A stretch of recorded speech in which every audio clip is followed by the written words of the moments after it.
Okay, it's going to be a review of Survivor Series 1990. I absolutely loved this show as a kid. I think I still said this was probably the pay-per-view of the year, but I think when you go back to 1990, I think this is one of those years where the shows just aren't going to resonate with a lot of the older demographic. You know, the product was very much geared for kids, you know, in 1990, probably more than any other time. But I, for my money, I felt like this was the most fun, you know, the funnest pay-per-view of the year of 1990, no doubt. So we're going all the way back to November 22nd, 1990. This was from Hartford, Connecticut, the Hartford Civic Center, home of WrestleMania 11, also the home of the McMahons. Kind of got me thinking that Vince and, you know, maybe a lot of the employees from the WWF at the time, you know, probably wanted to have Thanksgiving in Connecticut at home. So it definitely does make sense. 16,000 in attendance. The pay-per-view buy rate was actually 400,000. So yeah, that's not bad business. But I definitely think the Thanksgiving thing, it felt like it was more of a Southern tradition, you know, to actually go to a wrestling event. I think it worked for the NWA with Starrcade. But even Bruce was saying that the Northeast, generally, the show didn't do that well in that area. And it doesn't really surprise me. You know, I'm from the Northeast. You know, the tradition amongst everybody out here is to have Thanksgiving dinner with the family. You know, a lot of families are traveling. So I don't know what the differences are with the South, but for whatever reason, I think Thanksgiving, Starrcade on Thanksgiving, it definitely worked in the Old South, no doubt. But this is a tradition that just didn't last so much longer. So we're going to get right down to it. Survivor Series 1990. This is a very eventful show. This features the debut of The Undertaker. And then I really like the concept of this show. This is the first time they ever did it. So if you advanced in your Survivor Series match, if you were a survivor, you would move on to a main event. It was called the grand finale. They put the baby faces against the heels. They didn't say, you know, we're going to go with good guys and bad guys. So if you like everything to have a rhyme and reason, you like to have the rules explained. It might be a little bit insulting to your intelligence, but I'll tell you, as an innocent kid, I absolutely loved the concept here. But I kind of disagree with Bruce Pritchard's alternative. He hated the match. He thought it was like, you know, kissing your sister.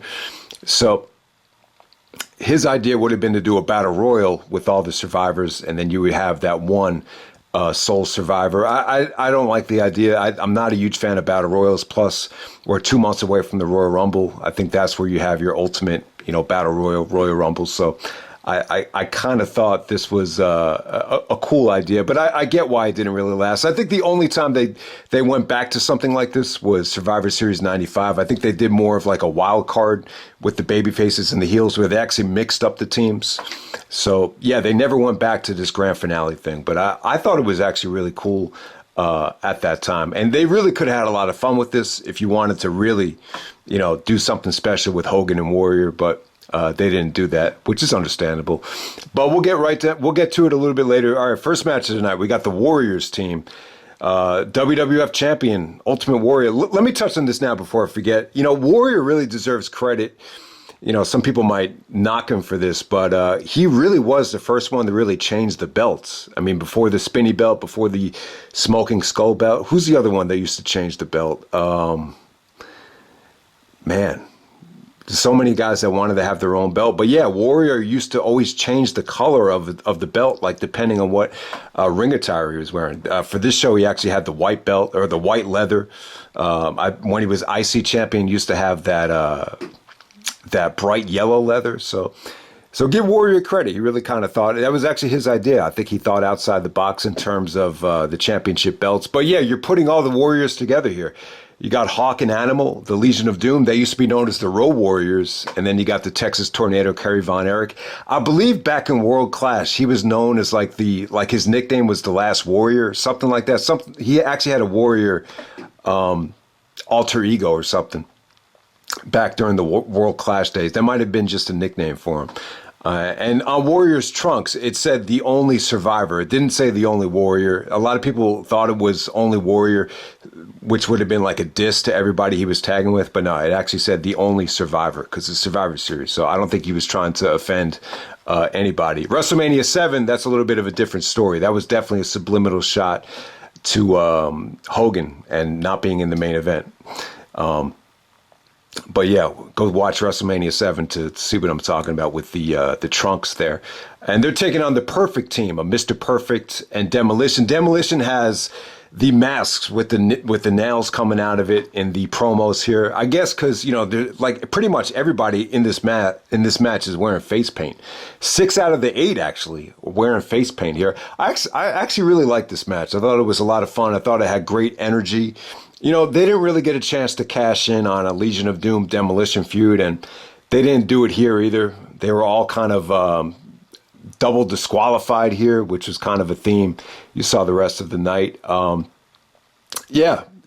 Perfect and Texas Tornado kind of continued their nice rivalry here. They got to show more of what they can do. So Perfect actually hits the perfect plex on Kerry Von Erich. And then it comes down to Warrior and Perfect. I thought it was good stuff, man. I thought the match had energy. I thought it was fun. I thought Perfect sold his ass off for Warrior.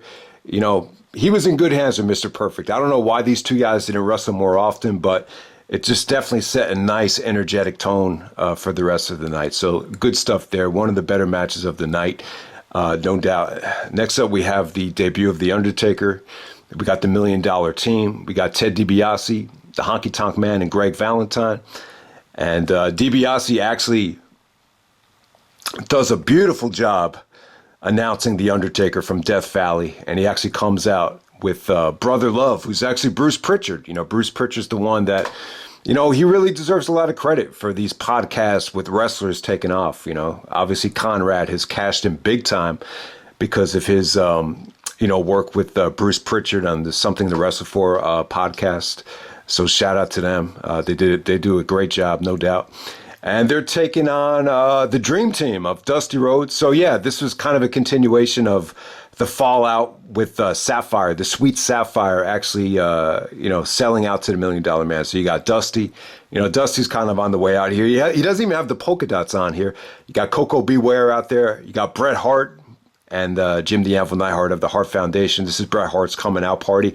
So I believe one of Bret Hart's brothers actually passed away. I can't remember what Hart it was, but yeah, man, it's sad to think that Bret, being that young, had already lost a brother. I mean, the Hart family is like the Kennedys of professional wrestling. So, but yeah, man, I mean, when Undertaker comes out, just want to mention, so yeah, it was DiBiase that presented him, and obviously Bruce Pritchard comes out with him, but Gorilla Monsoon and Roddy Piper on commentary. And, the first guy that really sold the Undertaker's appearance was actually Piper. I thought Piper did a good job. Piper was great. I mean, it wasn't like he was on commentary for one show and then they pulled him. Like, he was on commentary the whole year from SummerSlam 1990 to SummerSlam 1991. So if he was really that bad, they would have taken him off of commentary a lot sooner. So yeah, Piper did a great job of selling the image of the Undertaker on the entrance. Good stuff there. So yeah, the first one that Taker actually gets in the ring with, it's actually Bret. They had a great history, in their matches from 1997. Taker is actually like no selling Bret's punches. So Taker does not sell for anybody here. So the first tombstone Taker ever hits, it's actually on Koko B. Ware. Apparently Koko scraped his head here and he was, the rumors are that he got in Taker's face after the match is over and, was yelling at him backstage. So I did not know that. But yeah, it was a pretty nasty looking tombstone. It wasn't one of Taker's better ones. And Taker actually eliminates Dusty Rhodes with the double axe handle. And you actually see Taker actually, choking the guy by the turnbuckle with his eyes, rolled back. You kind of get the feeling that was more of a Vince call. I could see Vince actually, showing him how to do it before the match. I could be wrong about that, but that's just how it kind of came off to me. But yeah, I mean, there's a whole backstory about, Paul Heyman, calling, Bruce Pritchard and trying to get The Undertaker a job with the WWF.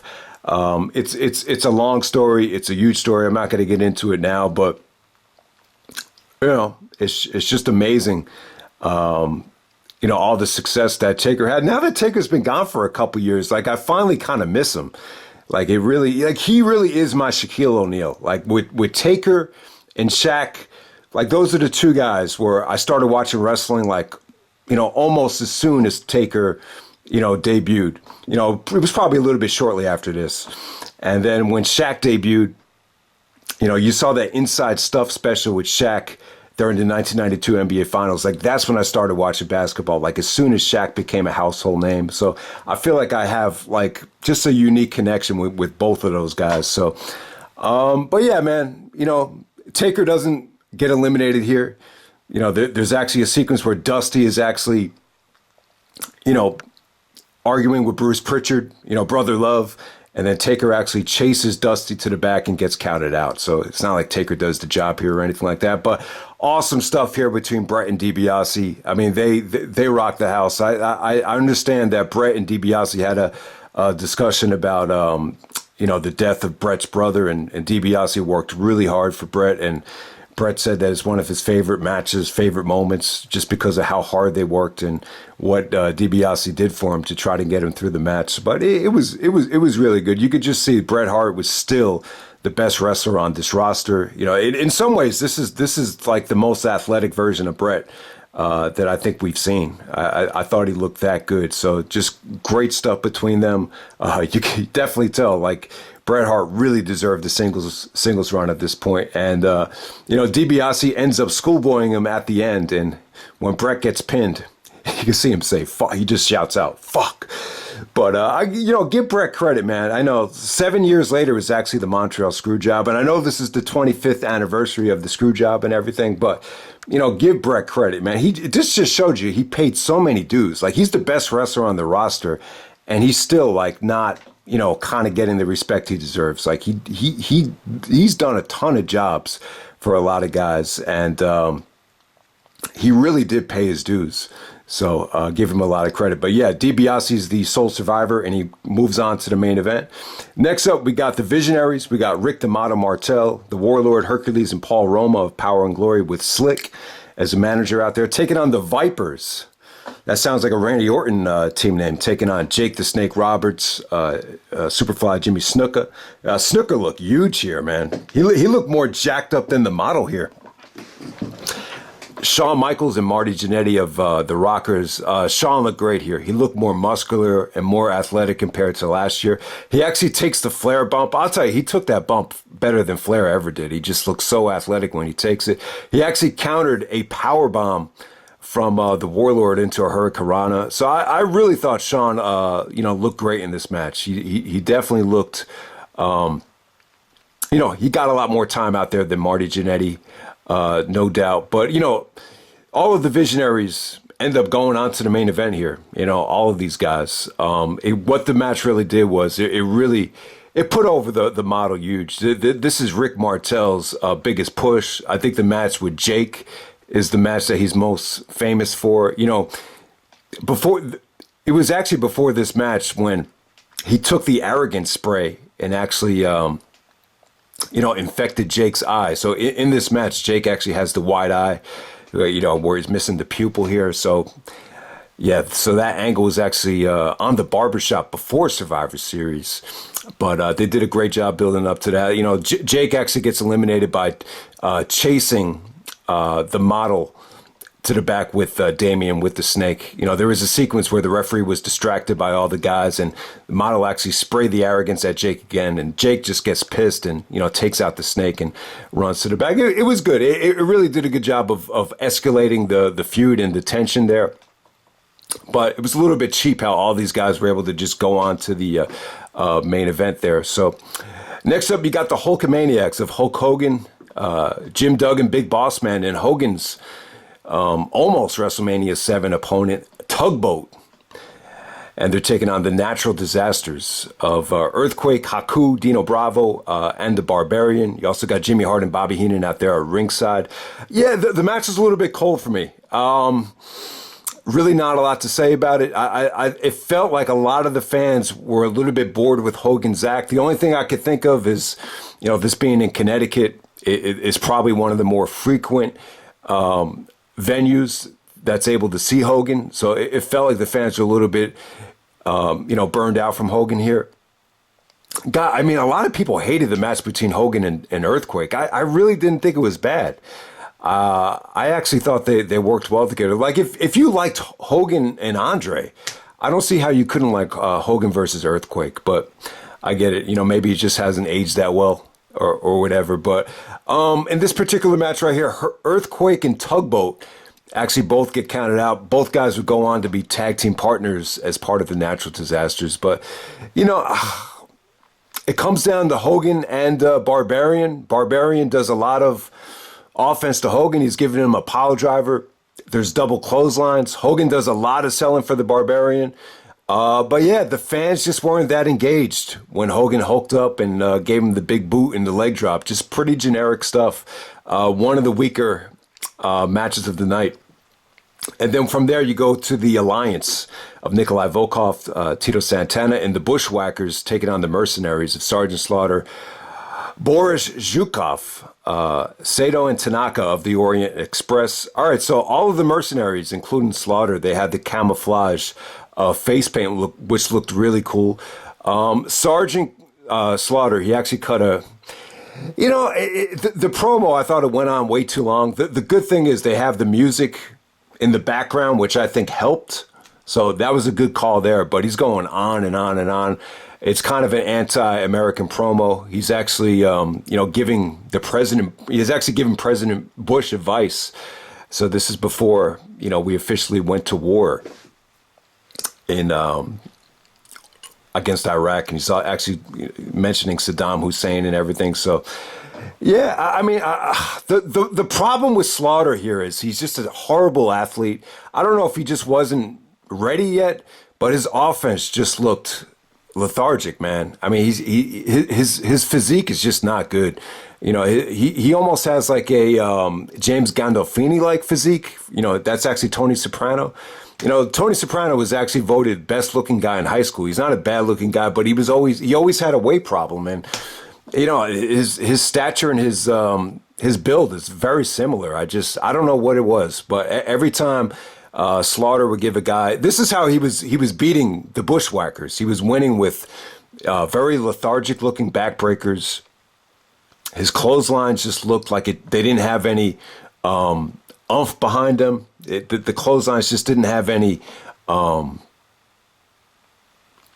Yeah, I don't know, man. I just thought he looked like shit.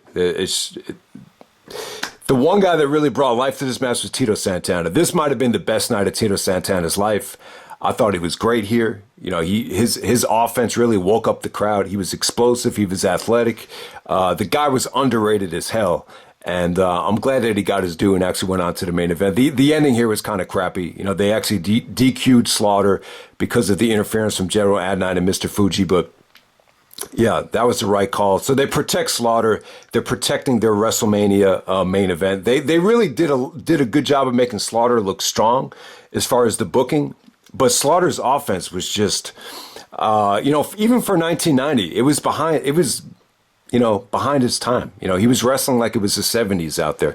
And it's funny, I really enjoyed the WrestleMania 7 main event. So I really don't think Slaughter looked that bad in that match, but here I thought he looked horrible, and the promo kind of dragged, to be honest with you.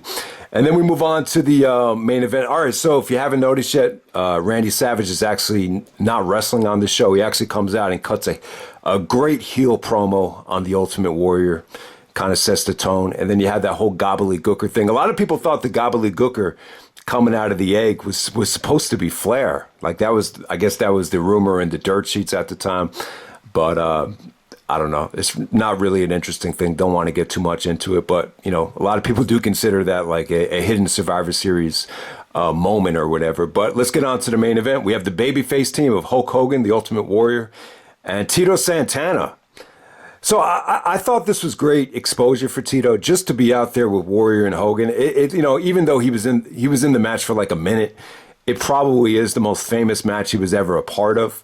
And then the heel team is Ted DiBiase out there with the whole Visionaries team of Rick Martel, Warlord, Hercules, and Paul friggin' Roma.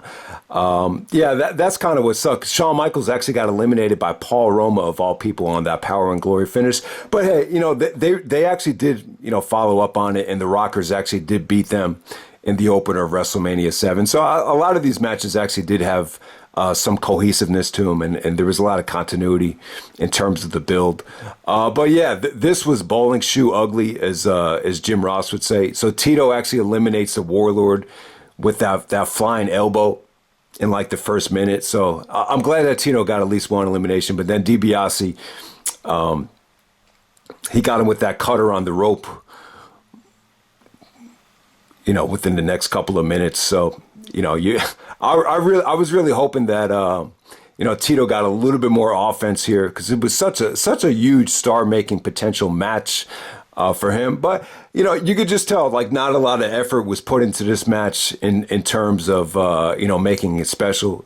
You could just feel like it was just kind of rushed. The selling for Hogan from some of these guys was just atrocious. It was just, they just weren't bumping properly. It just looked awkward. They protected Rick Martel, though. He actually runs away from Hogan and Warrior and leaves the match. And, pretty much Hogan and Warrior pretty much just dominate this thing. If you were a kid, you loved it. You loved to see the two superheroes working together. Kids love this thing. I think a lot of it has to do with, when you're a kid, you're not really exposed to what it's like to break up with somebody, or, have a parent turn on you, or, any of those things. So in a lot of ways, like seeing two guys like Warrior and Hogan, turn on each other or have dissension between each other, it actually bothers you, like, emotionally. So what really lifts your spirits up is to see two superheroes working together. So as a kid, I really loved this. So I didn't care for the WrestleMania 8 reunion with these guys, but for some reason as a kid, I loved this match. I really did.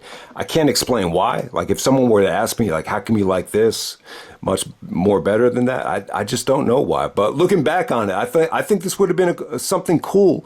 I think turning Hogan here would have been the wrong call, especially because it's on Thanksgiving and it's in this market. It just would have felt forced. But I think developing dissension between Hogan and Warrior, and having some sort of a rift, or showing some tension here, I think it definitely would have been interesting. But at the time, I think most of the fan base was kids. And I think even at this, I really hadn't started watching wrestling at Survivor Series 1990. And, obviously I was a huge Hogan fan in 91 and a huge Warrior fan. So if you were to turn Hogan heel here, which would have been you could argue would have been a huge mistake, it probably wouldn't have been smart, because you had all the heels in place at this time in terms of Slaughter, in terms of Savage. So it was pretty much unnecessary at the time. But it really is disappointing that, Hogan and Warrior, did such, I wouldn't say they did such good business together, but it was an epic match. I think when you look back on it, it was definitely a historic match. And the fact that you never really got a rematch with those two guys, especially when you consider the real life animosity and the real life feud, that they never ever went back to it. It's a little bit of a shame. The rematch in WCW, I never saw the match, but it's well known that it's a disaster. It's like a negative star match on the Meltzer star rating system. So, but it really would have been cool if they finally got to have a rematch in the WWE. I always thought it would have been really cool if they wrestled at WrestleMania 7. I think if it wasn't for the war, I think if it wasn't for all the stuff that was going on with Iraq invading Kuwait, I think if you had done Warrior versus Hogan in 91, I think they could have done over 100,000 if promoted right, if they do it in the right market. But I don't know. Based on what I've heard, just the ticket sales for the Coliseum show just initially weren't very good, and there's a lot of people that would argue that the war had nothing to do with it. So I could be wrong about that, but I always thought a Hogan versus Warrior rematch could have been used, even if it was babyface versus babyface, but we'll never know. So that's pretty much it. That's Survivor Series 1990. Very historic show. Debut of The Undertaker. I got to say, let me just close the video like this. When Taker first came out here, just the fact that he was no selling and how athletic he looked and how well he really was, portraying the character. And the funny thing is, like his initial name was actually Kane the Undertaker. Does anyone remember that? I didn't know that. That's crazy. It sounds even crazy now, given how, historic the Kane versus Undertaker feud is. But I got to say, what Taker really reminded me of here, I got to say, he kind of reminds me of Brock. Like when you first saw Brock, you just were so in awe of how big he was and how just how he looked. I think the same could really be said here for Taker. He just had a presence about him. It still holds up today. I thought he looked awesome in that match. I mean, is it prime Undertaker? I'd probably say no. But yeah, man, it was the start of a 30-year journey, no doubt, at Survivor Series. So that's pretty much it, guys. Hope you enjoyed the review, and I'm out. All right.